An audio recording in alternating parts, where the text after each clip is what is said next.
In one international youth prophetic conference held in my country, Prophet Sadhu Sundar Salwaraj once said, "Many want to see angels, visions, and God, not because they are seekers, but because they are curious. But God does not satisfy curious people, but only those who truly seek Him. He never works to satisfy human curiosity." We must die to this I, or identity. We must crucify ourselves. Jesus Christ isolates himself or keeps himself away from the opposite sex all his life. He lived a life of holiness, cleanliness, separated life. That's why the Holy Spirit was able to come upon him without measure continuously.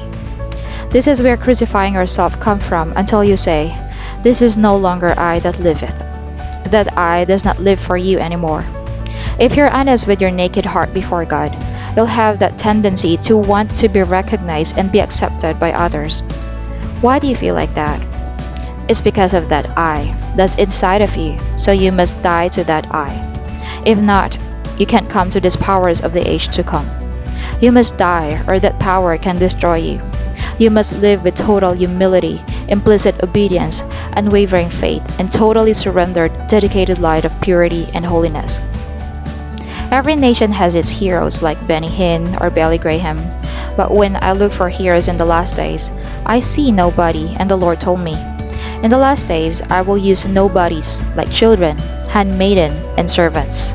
The amount of miracle these nobodies to perform could cause Moses and Elijah to envy. They will envy your day. The glory of the latter house would be greater than the former house. Hosea 6:3 says, "Let us try to know the Lord. He will come to us as surely as the day dawns, as surely as the spring rains fall upon the earth."